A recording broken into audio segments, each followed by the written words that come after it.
Warning, warning, this podcast contains spoilers. Listen at your own risk.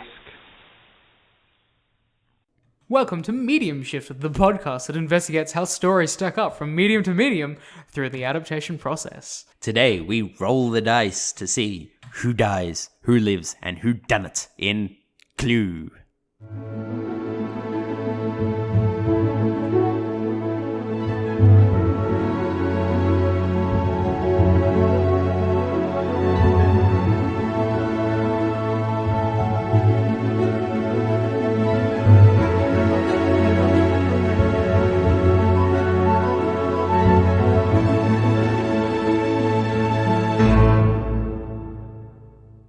Welcome to Medium Shift. I'm Chris. And I'm Ev. And this episode, we are doing our first movie based on a board game. And it is, in fact, the first movie based on a board game. There you go. It's appropriate, isn't it? Yeah, we are doing 1985's Clue. Tim Curry, executive produced by John Landis, because I currently don't remember the director's name, but we'll get there. Cool. Yeah, I think this is going to be... Jonathan Lynn. That's the one. Thank you. I think this is going to be a fun one to talk about in some respects, because this is a fun movie. But what did you think about Clue? I thought it was hilarious. Uh-huh. Certainly of its time, but the humor behind it, it's so dry and at times subtle. But it's still over the top. Like that scene with Tim Curry running around doing the reenactments. I laugh every time I see it. And it shouldn't work. No. It's so silly compared to the rest of the movie, but it's still so good. It helps that it's Tim Curry doing it, Yes, of course. Exactly. But everything in this movie is like perfectly comedically timed and knows exactly its place in terms of jokes.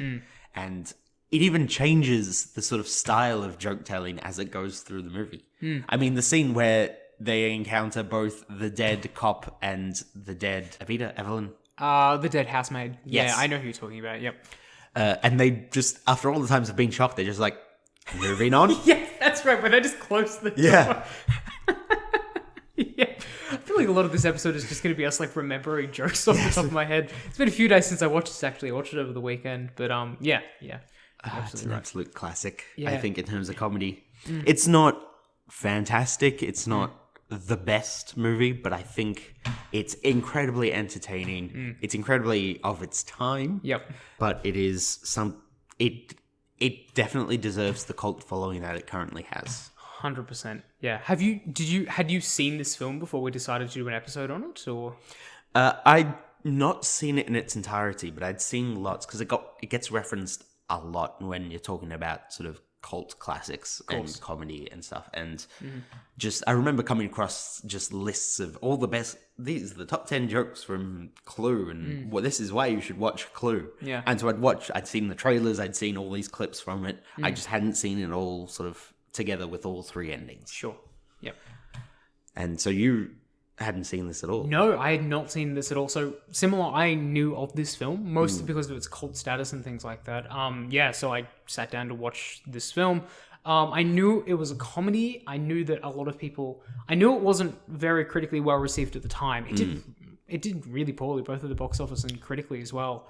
But I knew a lot of people had come to appreciate it since then. So I'm like, oh yeah, maybe it's going to be a little bit weird or offbeat. Don't really know where I'm going to stand. And then watching it, just over the course of the movie, I got midway through. I'm like, I really like this. This is really fun. Like, it's not amazing in it. It's so many respects, but so much of the wordplay and the writing and the performances. Everyone knows what kind of movie they're in. Yes. Especially Tim Curry. Yes. And everyone's having a great time. And I'm just like, and it just gets increasingly more and more ridiculous. And the fact that it's based on a board game, I felt was so much more of a benefit in some ways because it was clearly just having so much fun playing with that idea as well. So I think it's They were so like over the top when they had the big gifts and they're pulling out all the key weapons from the game. Yeah, exactly. So even that one point where Tim Curry literally yells out like, yeah, we're trying to figure out who killed who and where with what. It's just, it's spectacular. It's really genuinely funny. Like time and time again, there'll just be like even more subtle stuff. Like there'll just be a little wordplay in a line or something that just passes me by, and I register it for a moment. I'm like, wait a minute, that's really funny, and they don't even acknowledge it, and it just keeps happening over and over again, and it's just like. I know it says like we're really positive on this movie, and it isn't anything amazing, but I can totally see why it has a cult following. Yes. I think it was unappreciated in its time, and I think it is really fun and really funny. Which is not something I ever expected to say about the first movie based on a board game. No. But here we are, so... I think the fact that it is lent on a board game gives so much to it in terms of both, like you mentioned, how it has fun with the idea and plays with the troops, but also it's just so bizarre, and it can, because it is based on a board game, it sort of almost gave way to be able to do some really like risky and clever things, especially when it comes to like we talked about the 3 separate endings. Yes, we'll definitely get to those. Yeah. Yeah. Or the fact that a lot of the time they can just like leave people out of scenes and that just adds to the like mystery of it all, rather than actually it can take things and just throw it. You can throw logic almost out the window. Sure. But then immediately bring back in with its own twisted logic with the reenactments and go, yep, that makes sense. Sure. Yeah. I can see how that worked, even if like some of them don't make sense. Yeah, logically totally checks out if you don't think about it hard enough. Yeah. Yeah, but you're absolutely right. I think that the fact that there were preconceptions going into this movie, the fact that it was based on a board game, and that it's almost kind of cynically minded in that respect, helped the film so much. Because I was certainly coming in with several preconceived notions about, oh yeah, I've played Cluedo before. It's for people in the US, you know it as Clue. For the rest of the world, it is Cluedo. Yep. And so I played the game plenty before. I was familiar with the concept. I know how whodunits work, just generally as a genre.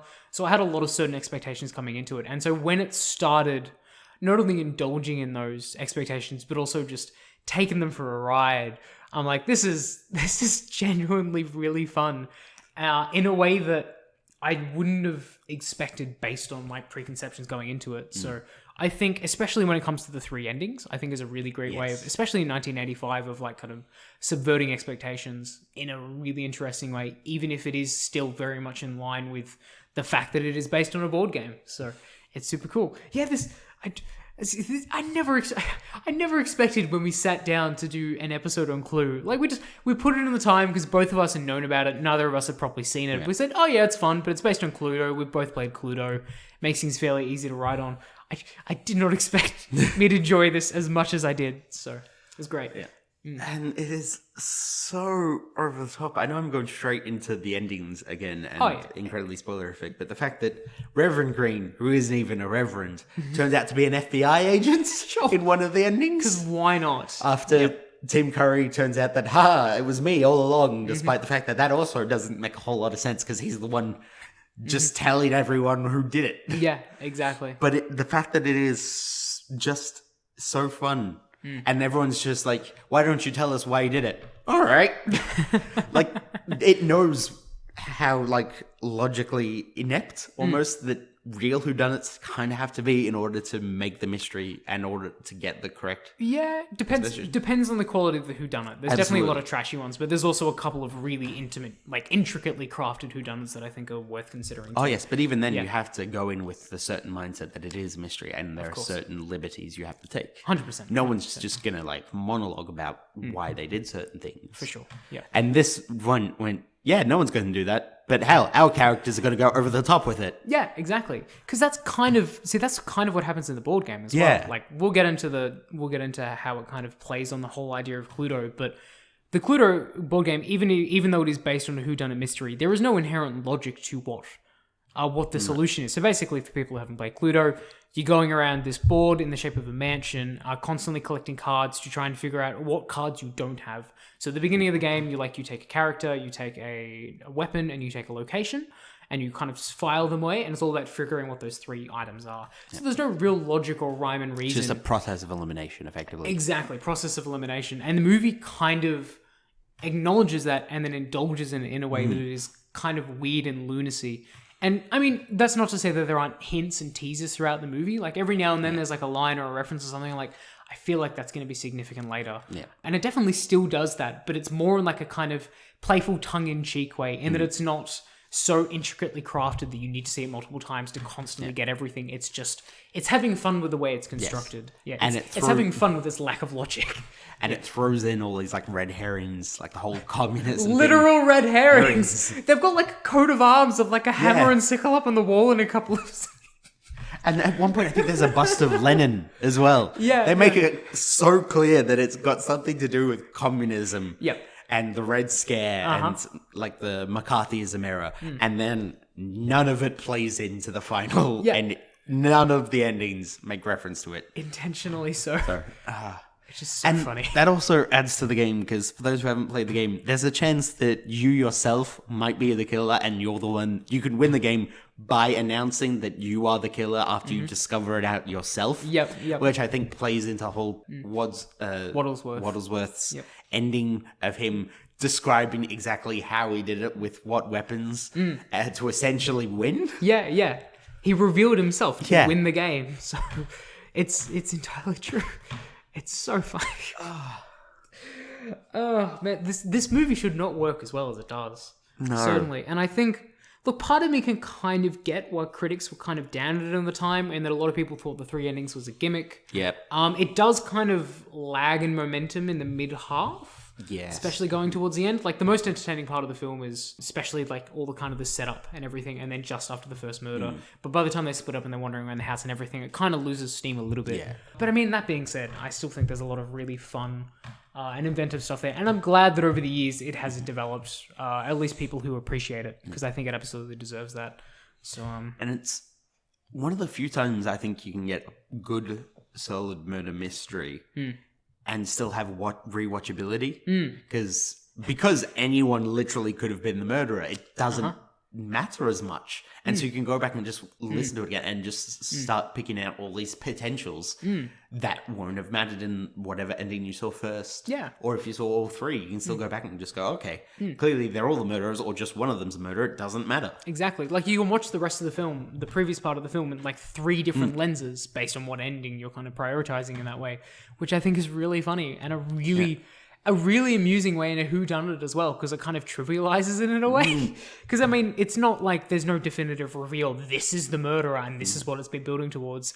Like, they're all murderers, or none of them are murderers, or only a couple of them are murderers and things like that. And so you're absolutely right. So you can kind of watch it and you can kind of pick up on those cues that hint towards certain endings, but it doesn't necessarily affect the way you perceive the end as well. So I think And it's it's, really if anything, it's a good thing to go and rewatch it because I picked up on so many things I hadn't picked up on beforehand on my second rewatch. Just because, like, the jokes are incredibly subtle. Yep. Or, like, they get weirdly clever with some of the things that you won't expect from a very super low concept. Yeah. Like a bombastic, like, it gets almost like slapstick comedy by the end of it. But there's genuine, nuance in here, but there's some really sly stuff. Yeah. Yeah, especially when you talked about the splitting up and everything and how everything goes and how they all sort of paired up and looking back, and especially with information you find out later on, how that plays in with everything and how they really thought about this long and hard. Yep. Surprisingly so. Yeah. About a movie, like, if a movie based on a board game Cluedo came out today, it wouldn't be this good. No. It would almost be a cash grab. People would think of it as a cash grab. The final product would be nowhere near as interesting. Absolutely. Like, you can see it. Other things that have been based on board games. Looking at you, Battleship. Which we'll get to one day. But yeah, so I think absolutely, like, it is very much still of its time. And I think that is to its benefit. Because I feel like a movie like this, I don't even feel like they would even do the alternate endings these days. I feel like Netflix would do that as a gag. I could totally see a Netflix film being released and just random people seeing different ends of the film, but they would never do it in the cinemas like that because people know instantly. People know about it before the film came out, which wouldn't have had the same effect. So, absolutely. Well, I think they even did know about it. Some people actually did know about it beforehand because they actually tell you which theaters were playing which endings. Oh, did they? In some of those. Oh, okay. I thought a lot of the time papers. that wasn't advertised. It wasn't to begin with, but as it sort of progressed about and they were trying to get people to watch it, they're like, this theater is doing ending A, this one's doing ending B, this one's doing ending C. Sure. That's fair. But they didn't do that initially then. I'm not sure. I'm pretty sure there was from what I've read of it at least, there was like a genuine wave of confusion that kind of happened after that first weekend when everyone's talking about the film and suddenly you're talking with friends and they're referencing different endings to you and things like that. So yeah, but no, I didn't hear about that. They eventually clarified it That's interesting. I mean, the endings, I think, is a really fun concept in a lot of ways. So, Cluedo, we should probably talk about the board game a little bit more, I guess. Yeah. Not a lot to draw on regarding the source material. A lot of it is very sort of either so heavily pronounced or just subtle background sight gags. Yeah. Like the fact that the hall is basically a giant game board. The fact that all the cars they drive up in are the same colors as their pieces in the game. But the fact that they dress in almost opposites kind of thing. Yep. Exactly. And of course, we already mentioned all the weapons being exactly there and very much in your face. For sure. So I think, there's like narrative in regards to video games as a whole long, difficult, not only video games, but just games in general, is a whole long, difficult, contentious topic in a lot of respects.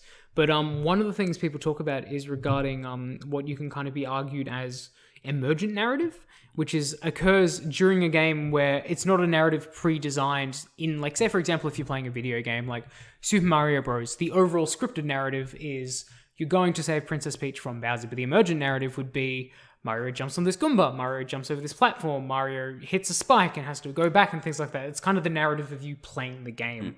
And the way that kind of happens in Cluedo is that it is based on, like, you kind of perform a level of narrative by eliminating options and by eventually revealing who the murderers are and things like that. And because of that, emergent nature, that narrative is mutable in a way that traditional narrative is not, because it can change based on the mechanics and the choices play makes and things like that, which kind of creates this whole dichotomy of, like, what can be called, like, forking path plots. Like, there's a lot of different definitions to them. Multiform is another one too, where stories represent, like, different competing versions of events. Let's say if you're playing a video game, in one game you decide to go left, in another game you decide to go right. So therefore, even though if it's in the same world, it's two different versions of the same narrative, basically. And Cluedo has essentially taken that really classic video game approach or just gaming approach to storytelling and has put that into a film in a really basic level, which I think is a really fun concept and a really novel concept for the time as well. Cluedo, the name even comes from an amalgam of clue and the term ludo, which means to play. Like, ludology is the study of play, and it kind of embodies that in the end in, I think, a really fun way, in a way that is not only feels appropriate based on its source material, but is also very novel in a cinematic context. So, and I think is really fun, and I think it is more than a gimmick. That's all. Yeah. That's basically what I'm saying. Yep. I highly agree with that on so many levels. Sure. It is more than a gimmick, especially now looking at it nowadays on a not so academic approach. Just this idea of almost like cult audience nature, and what we've seen with previous cult huge hits like The Room and Rocky Horror Picture Show. Sure. That they then inscribe their own almost sort of narrative that the audience then creates through a lot of their sort of traditions that get built up. The fact that certain things change and infer meaning on things that didn't already have meaning and such. And I think that this one is what does that, and it's perfectly encapsulates how a movie can actually set itself up to be a cult classic in a sense. Even if they didn't intend for it to be, it very much has a lot of those hallmarks that create tradition and create a new framework in which you can view a movie. Yeah, for sure. It is so predicated on the cultural context, basically, which is how cult films are made. Like, one of the most, probably, especially in the last 20 years or so, like, the quintessential cult film in a lot of ways is Donnie Darko. Yes. A movie that flopped in the cinema, but people discovered on DVD and just spread and spread. And that movie is so explicitly designed, not intentionally, but in a way to harness that cultural zeitgeist, to have people talking about it and discussing it and referencing it, as well as being able to spread on DVD. Like, there's a lot of additional factors that led to that movie being a cult hit. And I think Clue is exactly the same way, as you described. And I think that's very astute. As we've said, I think the ending is fun. I should say, like, forking path narratives in film is not an uncommon thing. Like, it has happened in, say, like, Rashomon is a really, good example of back in the day where they're competing versions of the same events. More recent examples would be like Groundhog Day, Run Lola Run, Source Code, things like that. But in 1985, especially, like, not having them all within the same film when they were first revealed, like having them like 3 different versions of the film is quite a radical thing in contrast. So, yeah. No, super fun. They hit all the rooms as well. Yep. The secret passages are in the same places they are in the game, which is fun. I love that. That's a nice attention to detail they got going. Yeah, there. for sure. And it still plays into the plot as well. So they would have had to take a lot of time to plan all this. Yeah, for sure. I think And it's most of it, impressive. everything but the conservatory, I think, or the ballroom was a set, basically. Mm. So they designed it, however they want, which is obviously apt. So, no, really, really good, really fun. And it's really funny how they keep calling out the names of rooms like that as well.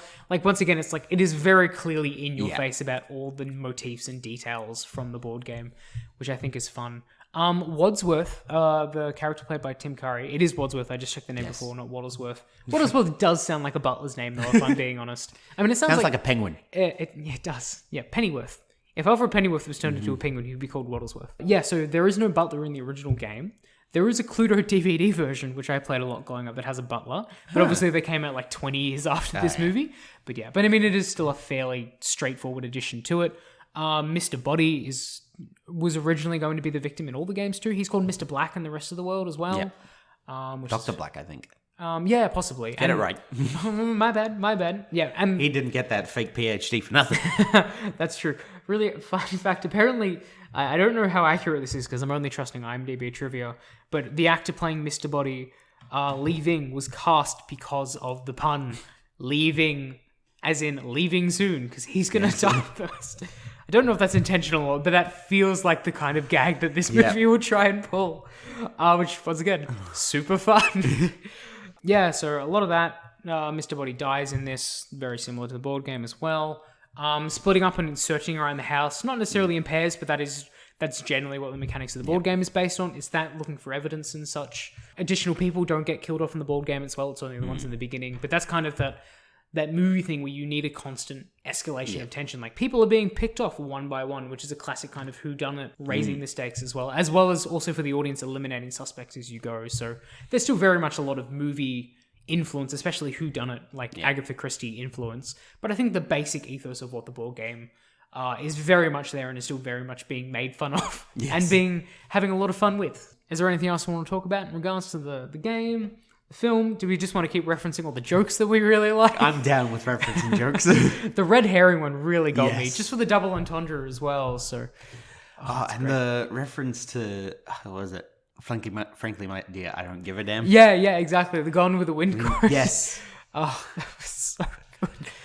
Oh man, it's just almost everything Tim Curry does or says in this movie I find funny. Yeah. Like, even when he's playing it straight, like, everyone in this movie knows what type of movie he's in, but Tim Curry's clearly having a good time. Like, I don't know, I feel like I remember seeing a couple of different actors who might have been cast in the role and things like that, but I struggle to see anyone but Tim Curry in that role. So, especially when he gets really silly and he's running around and the music is like Mickey Mousing and things like that. That wouldn't work if that wasn't Tim Curry, and Tim Curry wasn't so invested in that role. So I reckon the entire cast as well did some great stuff. Christopher Lloyd in a role that I really hadn't seen him in before. Yeah, exactly. As the lecherous professor. There was I will admit, as things I didn't like, there were quite a few lewd jokes that I weren't a fan of. It's that's part of that whole its time. Of its time. Time. Exactly. That is... Leering at women is not fun. No. not a funny thing. But they tend to do that a lot, especially regarding the maid. But Michael McKean was really good as well. Was it the Doctor? I don't remember. Mr. Green. Mr. Green, that's right, cool. Who is Reverend Green in the British version, the rest of the world. But yeah, Michael McKean is great. People who haven't seen Better Call Saul, they should see it. Lesley Ann Warren, I thought was great, especially in her scenes with Tim Curry. I felt they played off each other quite a lot because it's that same snarkiness. Yeah, for sure. Yes. Which is always fun. It's almost like an Aaron Sorkin thing of two people who are too witty for their own good having a go at it, which I think is really great. So I think she was probably the most defined of the female characters in the sense that she actually felt like she had agency, whereas Mrs. Peacock did have some, but a lot of that was sort of taken aback and played with up until the second ending. Yeah, for sure. I mean, she was played as like a shrill coward in a lot of respects. Like, she screams, she gets slapped a lot, things like that. So incredibly nervous and has to break the ice. Yeah, exactly. That kind of thing, which is something I sympathize with. But yeah, so I think almost everyone was pretty spot on cast, honestly. I wasn't too sold on the guy who was playing Mr. Body, if I'm being honest, leaving. Yes. I mean, the pun is fun. Something about his delivery or something, he felt appropriately sleazy, but not in like an interesting, fun, over the top way. Just kind of a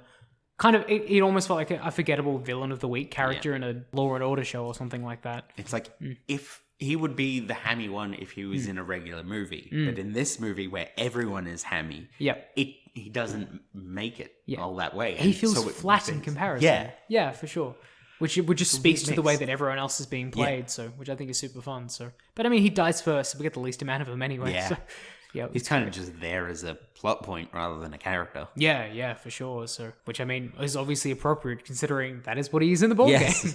It's very true. So, it's super fun. I think all the additional people like the maid and the house cook and everything like that, nothing like that is really in the board game as well. Once again, you kind of need that fleshed out cast to constantly being picked off and whatever else, as well as just all the... I find it so ridiculous how just more and more people keep showing up at the door and they end up all being tied into the plot in one way, shape or form. Like it's just this... The telegraph girl. The telegraph girl is the wildest thing because it comes out of nowhere. And just the murder as well, especially when they play it. Is it in the second ending with Mrs. Peacock? Yes. Yeah, the really deadpan when she just stares at her and then shoots her. It's just really fun. Yeah, the the ridiculousness and the elaborateness of the plot is bad and silly. And in a movie that wasn't taking itself. In a movie that was taking itself super seriously, I would find that that's a big problem. But considering this movie is basically making fun of itself and making fun of its origins and whatever else, it fits right in. Yeah. And so therefore, you could consider it a criticism, but I don't really. Frankly, it was another thing to laugh at. It's almost a parody. You can almost describe it as a parody in some respects. Almost. Yeah. Depends on your definition of parody. Yeah, I'd give it more of like a comedic homage. Yeah, that's probably a good way to describe it. Because I guess it clearly loves what it's taking from. It's clearly having a lot of fun with it, almost certainly. So where parody is like remixing in a way that is almost critiquing the original in some respects. Whereas this was just going like, yep, let's embrace everything and take it to 11. Yep, we're based on a board game, suckers. Deal with it. Cool. Well, is there anything else you want to talk about? Or no, just see this movie. Yeah. Honestly. I mean, I assume you've already seen it. If you listen I'm going to put in the description, when I upload this, go watch this movie beforehand. Go watch this movie. Just watch the damn movie. That's going to be the spoiler warning for this. Do you want me to just cut that part out and then put it at the beginning of it? That's what I'm putting in the description. Oh, yeah, sure. Yep. I'm going to make sure that people watch this movie before they listen to this episode. Yeah, this is... Because they just need to watch the film. 100%. I mean, this is lighthearted and like mainstream and commercial enough that I feel like I could recommend it to most people. I feel like most of the people in my family would like this. A lot of the certain friends would find this a little bit silly and obnoxious, but other friends I know would get a really big kick out of it. But yeah, no, absolutely. I would definitely recommend it to most people. I think it's really fun. As an adaptation, it is obviously super loose because there's not really a lot it can draw from, but I think that in many respects works as a benefit rather as a hindrance in that respect, because it's clear that the writers and the directors and the actors and everything have enough of a solid idea outside of the fact that it is based on a board game. The fact that it is an adaptation is ultimately really beneficial. Let's move to do it differently then, shall we? I guess. Yeah. Jingle. I went first last time, so it's all yours. Okay. Part of me just wants to go, don't change it. Yep. I like it too much. Yeah. So it's probably going to have to be one of those ones where I just go take things in a completely opposite direction. So do it differently, one might say. Yes. Yeah. But like, honestly, whatever I say is probably going to end up being less interesting than the movie as itself. Sure. My kind of thing is just make it... See, even now I'm thinking about it, I can't... It's hard to place, because whatever I say, it's going to detract from something that the original already had. So part of me really just wants to say, you know what? Monopoly, the movie. See what happens. Get the same guys to do that as well, and just... Yep. Tim Curry better be playing the shoe. I swear. I thought it was going to be Mr. Monopoly. Oh yeah, that works too, so... I mean, he could play everyone, and I'd be okay with it. Yeah. Okay, Tim Curry plays everyone in Monopoly, the movie, the spiritual sequel to Clue. Sure. That'll do. I would 100% watch that. That would be so much fun. And again, for the second episode in a row... might do it differently as a critique on capitalism, because I know that's just going to be a Monopoly movie made by these guys is going to be critique on capitalism. A critique on capitalism. Yeah, like the original board game. Like the original board game was, until it was bastardized by the very thing it was trying to destroy. Which is just, it's so appropriate, isn't it? Yep. God, I mean, want that's this right. movie now. Commercialize the riots. Or no, commercialize counterculture. There's a saying or something along the lines of like, capitalism will sell counterculture back against you. Like how people walk around with like "screw capitalism" t-shirts, like that kind of thing. Yeah. Ugh, it's not fun. It makes me sad. Eat the rich. I'm just gonna throw that in every now and then. But no, for me, I'm gonna once again take it in a very different direction as well, in that I would kind of want to turn this into an interactive movie in a way that I would want to turn it into kind of a hypertext design where you watch clip by clip, basically, and then similar to Bandersnatch, actually. Bandersnatch did in regards to Netflix, where you make certain choices, like you want to follow this certain character or that certain character and things like that. So you see certain parts of the film and whatever else, and you need to play through multiple times to see all of it as such. And then based on the choices you make, the ending actually changes. In doing so, I would like to keep the general premise the same, a lot of the similar cast characters, like the general structural thing, but basically turn it into an interactive experience, and that the viewer has more agency about what they want to pay attention to. I think that can be really great in regards to mysteries, because it can affect the types of cues and pieces of information that you pick up on, which ultimately affects your perception of the film and the ending and the mystery, which I think is really fun, because people have different experiences playing through that. And yeah, just add more endings possibly on top of that as well. I think it would just make for a really, really delightful experience that would just kind of add on to the ethos that the original film had in that way. And is totally doable these days, thanks to contemporary technology, in a way that it would not have been in 1985. So yeah. I'm going to ask you the same question I ask every time you make things modern. Okay. Who would you cast in its place? Because obviously we can't keep the same cast. No, I'm keeping Tim Curry. What are you talking about? I mean, see, that's the problem. Thinking about it now, I don't know. It's so hard to see someone else in that role as Wadsworth, especially in the original film. And so if I was going to do it again, I would want to keep that. Because I don't really know who would be able to do Tim Curry better than Tim Curry. Oh, no one can do Tim Curry better than Tim Curry. Exactly. Like, it's too distinct. Like, there are still fun, ridiculous, campy actors that could do something similar, but not in the same vein as Tim Curry. I'd kind of lean into that, though. I'd go with someone like Eddie Izzard. Who, Eddie Izzard? He's another British comedian. He's kind of known for sort of his almost historical and comedy with a very dry wit. As well as much as his sort of cross-dressing tendencies. He's been in a few movies as well, so he has the acting range. I feel you would know it if you heard, like, one of his most famous things is Cake or Death, is one of his sets. I do know Cake or Death. Yes, yeah, I'd so probably recognize him if I saw his face, almost certainly. I reckon he'd probably do it, because he'd take it in a different enough direction, I'd say, but still sort of keep the heart of it true. Sure, that's Which fair. is kind of what you need in these, because no one can replace Tim Curry. Yeah, certainly. You'd have to do it kind of the same way they did. Can't believe I'm referencing this movie, but casting Will Smith in the Aladdin film, like, do not try and recreate Robin Williams. You need to take the character can remain similar, but you need to take in a different direction. And Will Smith is distinct enough that I thought that worked. And you would probably have to do the same thing in this. Oh man, I love it. Capitalism. But no, I'm genuinely surprised I enjoyed this movie as much as I did. Yes. I'm glad I finally got around to watching it, and hopefully in this episode, or even just me spouting it in real life, more people will get the chance to see this movie, because I think it is really fun, and I think it deserves all the cult status it has gotten. I'm so glad it is now in my collection. Yes, 100%. I'm going to see if I can track this down on Blu-ray, almost certainly. Same. I would, because this is the kind of film that I feel like I would rewatch a lot. Just when like friends come over or something, it's like, oh yeah, we'll just put it on Clue. Like, that'd be fun. So yeah, for sure. You can make a solid drinking game out of it. Oh, you 100% could. Now, we will talk about that off mic. Yes, but still, super fun film, and I'm 100% going to force friends to watch this in the future. Yes.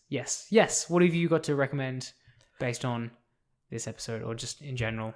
Doesn't need to be based on it. I know we keep doing that, but it doesn't need to be. Yeah. Now I'm just losing my train of thought. Anyway, what were you going to say? Well, mine is going to be very loosely based on this podcast, because I've already mentioned it once before in this podcast. It is the Tim Curry starring Rocky Horror Picture Show. There you go. Highly recommend seeing it, especially if you can. Watch it live on stage as well, because it was originally just the Rocky Horror Show as a stage musical. And then it came out to theaters, and then a whole bunch of midnight screenings. So if somewhere you're still doing that, drag your friends along and go watch that, and get prepared for a a whole lot of... Actually, no. Watch it by itself first, then go to the midnight screening, because it'll completely change the context in which you watch this show. Interesting. Okay, sure. Because it has its own traditions that involve plastic forks. And... Oh, wait, that might be the room. That's the room. Yeah, you throw Yes. plastic forks at the screen at certain points. But there are still other things you have to throw. I think there's newspapers and bread Okay, so involved in this it's one. a similar communal like film viewing experience Yes. in that way, though. Yeah, awesome. There are lines that the audience has to say that also sort of change depending on who you go with. Especially lines of when they just throw in a whole bunch of names at each other.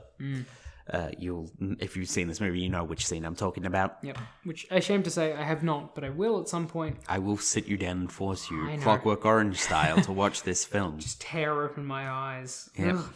No, it's been on my list for a long time because I obviously know it for Tim Curry and whatever else, and it has a reputation. Just haven't got around to it yet. Yes. It is outstanding. Yep. Time is fleeting. It is a musical, right? Madness takes its toll. Yes, it is. Cool. Jukebox or was it original songs? It is original songs. Yeah. Original songs. I feel like I hear them referenced every now and then. Yeah, I was referencing one just then. Oh yeah. See, there you go. Holy crap!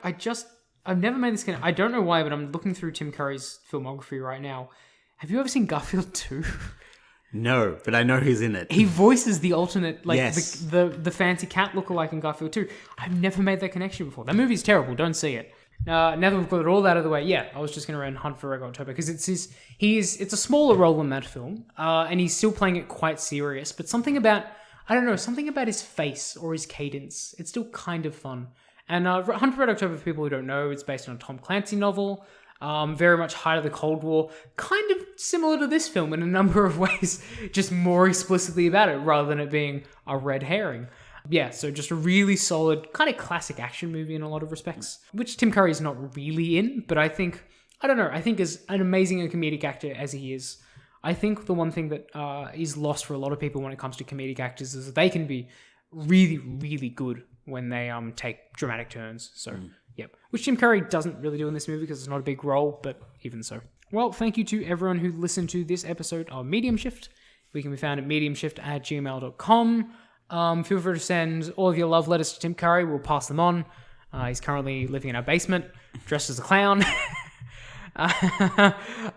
Next episode, we are going to be looking at a real twisted side of a beloved character to some people.